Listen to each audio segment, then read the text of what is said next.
Yo, what up? It's Erick the Architect, and I'm right here digging in the crates. You know the vibes.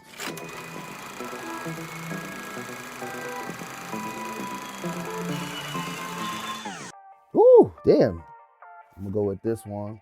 We got the R&B flavor right now.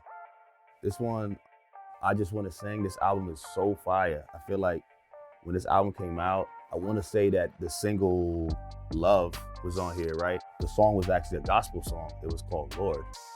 Lord, so many things I gotta tell you. The fact that a man could really just switch it up, like, yo, we make a song that was dedicated to God about somebody that you care about and just flipped it. I thought that was so ill. And this song, Girl Next Door, if I would've knew the girl next door would've been you. If you don't know this dude, I don't know how old, you must be like 15, you know what I mean? This dude was holding shit down. Musiq Soulchild, easily one of the best. A lot of people really getting to really know him now because of the resurgence of R&B music, and I feel like he really held it down for a long time, especially growing up as a kid. Nah, y'all wildin', bro. My brother loved this song, bro.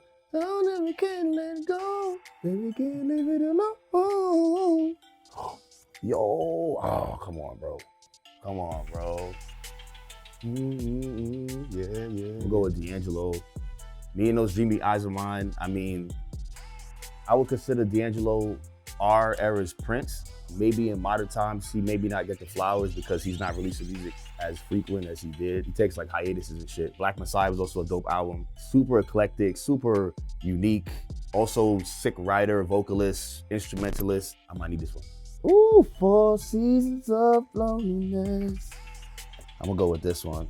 We got the R&B crazy, all right. Boyz II Men, 4 seasons of loneliness. I like all these records. Yo, y'all's wildin' it. I want a romantic call. I'm talking to my baby down on me yard. I guess I picked the records based on my early discovery of music, the music I fell in love with. And I would say it's a lack of that in today's time. Music that's about actual self-expression. It's not only just like, especially R&B, it's not just lust. It came from a harmonious place. It's also rooted in gospel music, which is closer to what R&B was. You know, talking about the 90s, early 2000s. Like these people actually were talking about stuff that reminded people of real love. And then it was also before social media. So if you had a song that was in your heart, you might have to write this song so this person all the way across the world could hear it. You know, like today, that's a text. Come on, boy. My brother definitely played Jill Scott. I think he was the first person he told me Jill Scott sang all her background vocals on that whole album. Phyllis, Hyman, bro. You know how to love me. Woo! Bro, this slap, bro. This one, Okayplayer might need to hold me down with this one, bro. You know how to make it right. It's one of them songs, I don't even know how I know it. I just know it. I love it. Phyllis Hyman, man. First off, she bad. Wow. I don't even really like lipstick, but she working this shit. This song is just a vibe, bro. Like, people were going to the, actually dance, you know, like even Soul Train and all this stuff. My parents would tell me about how they get dressed up and go hang out and do Lord knows what, you know what I mean? But they had records like this playing. I wish I was born at the time when this came out to see what the vibes really was like, low key. Honestly, some of these, the first time I heard them, they were on vinyl. It's a certain era too, like, this is like when there's still R&B for real, when female vocalists was running the shit, like Deborah Cox, Brandy, Tamia, like I'm seeing that as like a theme. Let's do it. Look at these beautiful black women, god damn. Low key, this shorty looked like my DJ. Okay. I remember they was getting tight because people didn't know how to pronounce their name right. Zhane, they were saying Zhane. It's Zhane.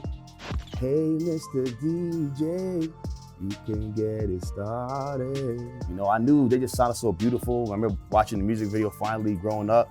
I can't say that like this was the one that made me want to make music, but it made me appreciate music in a different way because it was so happy. And New York is such a like grimy place sometimes. Like this made me feel like it was okay to celebrate and to be just like to have a good time.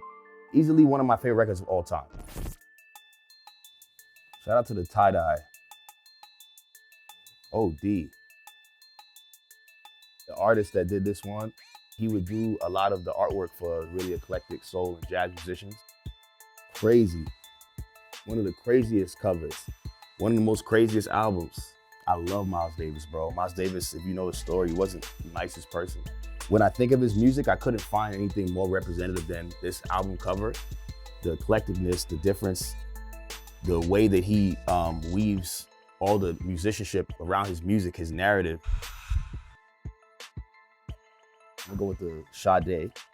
The Sade is timeless. I'm gonna go ahead with it. Come on, man. You know I had to. This is one of my favorite albums. Two dope boys in the Cadillac. As much as I love hip hop music, I discovered soul music and reggae before I really understood how dope hip hop was. As a producer and as a writer, I want people to feel the same things I feel when I discover music for the first time. The freedom that you have in the studio is given to you because of the fact that you feel like you can be yourself. This is about self-expression. So all the songs really determine that. They really describe a person that is weightless and they just free to be themselves. How could that not inspire a producer? Yo, what up? It's Erick the Architect, AKA the Mindeville, and you just watched me dig through the crates.